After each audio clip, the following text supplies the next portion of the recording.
What's this? A European exclusive that has nothing to do with Wanadu Edition? Whatever next. I don't usually tackle RPGs on here because of their length, but I made an exception with the Dog Island because I, naively, assumed it would be comparatively short due to its target audience. But I got it done regardless. And I did it again with Technomage.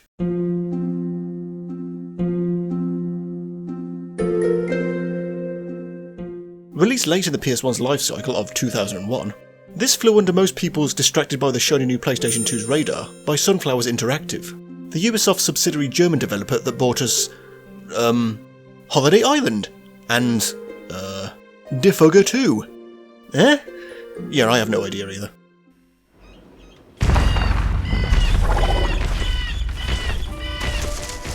The Land of Gothos. A land of variety, creatures, people, magic and technology coexisting together. Until one day a terrible earthquake shakes the land, opening cracks in the earth, releasing monsters in there! Oh, it was just a dream. Our dreamer here is our protagonist, Melvin, a young good-natured lad who is as bland as they come. I call him a dreamer as he hails from Dreamer Town, the home of mages. Graphically, Technomage is the opposite of Glass Rose, my previous review, as Glass Rose was 3D characters on 2D backgrounds. Here we have 2D character sprites in 3D environments. It's funny how things like that work out.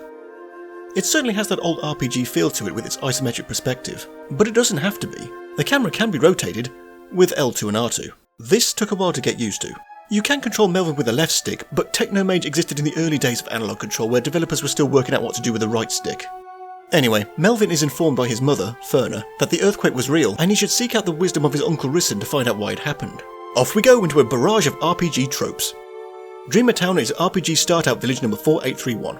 The locals are friendly, chatty individuals who can't do simple tasks by themselves. I'm rooted in the spot for some reason, so I can't fetch the thing that's just over there or in my damn house. I locked a drunk in my wine cellar, please find the key. I want a balloon, find me one. What are you, 6? And of course it wouldn't be a Western RPG without the first combat encounter clearing rats out of somebody's basement. The voice acting ranges from not bad to meh, and the voice actors sound like they recorded their respective dialogues in a variety of different sized cupboards. Thank you, Ferna. That's really very kind of you.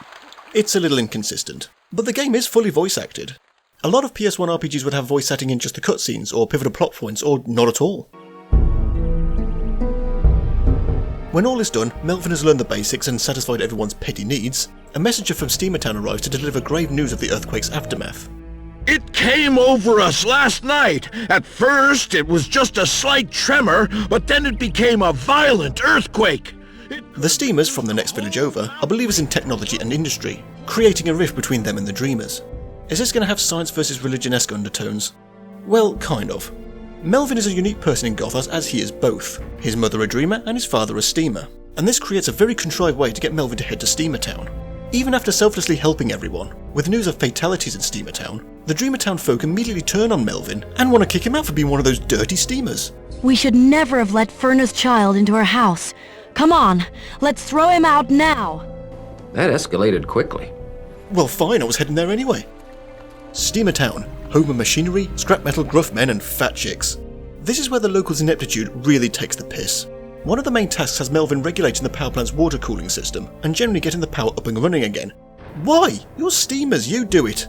Melvin has never been here before, but you want him, an inexperienced out-of-town kid, to do it for you. But at least Steamer Town has a couple of dungeons so we can get back on the RPG track. Melvin obtains a variety of weapons throughout, mostly melee. He does get a bow at some point, but ranged weapons are not completely necessary as Technomage's draw distance is visible at the edge of the screen. There are enemies to fight, items to collect, treasures to uncover, money to find and XP to gain. Fortunately, Technomage doesn't overdo things stats-wise. Strength, intelligence, constitution and mysticism is all you get. When Melvin gains a level, the XP bar is divided into 2, basically giving him 2 skill points to spend. When all is done and dusted, even the folks of Steamer Town are mean-spirited dicks. The earthquake opened up a deep crater and that's where Melvin needs to go in order to progress. Well, thanks for all your help, now piss off.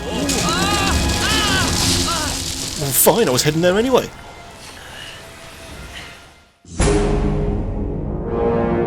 Under the depths of Gothos, Melvin learns of the Old Ones, an ancient civilization now long dead. There's plenty of books around that really does flesh out the lore. It turns out the dream was not entirely in his head. The reason the monsters have surfaced is because of a magical shield generator protecting Gothos has become inactive. Melvin learns of this from a mysterious man named Dagomar he meets in the desert, and when he comes across one of 5 magic crystals, because all RPGs are about collecting bloody magic rocks. Touching one gives him a vision of the shield generator in operation. Speaking of meeting people in the desert, you may have noticed a female character on the front cover. This is Talis. She's a girl. She's a hybrid like Melvin. That's it, that's a whole character arc. Perhaps it really was fate that we should be together. A love interest? Really? Was that really necessary? And now I discover that I have a soulmate. That escalated quickly. She generally serves no purpose apart from some words of encouragement and of course getting herself kidnapped. And speaking of trouble, we come to the thing that almost made me quit and pick out another game. The platforming. Why? Why would the platforming sections in a game where the camera angle makes it difficult to judge perspective? It would have been easier if the little platforms were actually flat. Let me explain. Melvin seems to have a deficiency when it comes to edges. Get too close and he suddenly forgets how to jump. It feels as if the platforms are the shape of a chocolate bar segment. Okay in the middle, but the edges are sloped, so fuck you. You see these? At first I thought they were save points. No, this is a save anywhere game. Turns out they're checkpoints. Kind of. If you die by the hands of a monster, you have to reload a save to continue. But if you fall off something, you immediately respawn here. It's as if Sunflowers knew the platforming was terrible. Seriously, how is the platforming over to another tossing obstacle extremely sucky? Shit potatoes! When moving from one linear location to another, uncovering more lore and solving a variety of pleasing puzzles, Melvin comes across the crystals needed to restore the shield generator to keep the monsters underground and thus saving Gothos. That's not really solving a problem or sweeping it under the rug, but hey, out of sight, out of mind. I won't spoil the ending, the antagonist is pretty obvious. They even pulled the Alucard-esque backwards name thing. Suffice to say, Melvin saves the day, but at a cost. No, not Talis, any character, or anything plot-wise. I mentioned linear locations earlier and that turned out to be Technomage's biggest flaw. More so than the shit potatoes platforming. In most RPGs, the player has free range to go anywhere at any time. If you're having trouble with a particular area or boss, you can go off to somewhere else for a while, to do some grinding to bring up your level, earn some money to buy better equipment and stock up on supplies. You can't do that here. Once Melvin has completed the tasks in a location, he moves on to the next and cannot return. Monsters don't respawn, once they're dead. So if you make it to the final bosses, yes, they throw 2 at you, and you have insufficient health and magic potions, you're pretty screwed.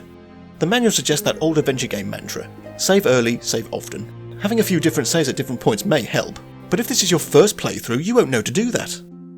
Technomage overall isn't shit potatoes. It has a somewhat comforting charm. It's dungeon crawly but quirky.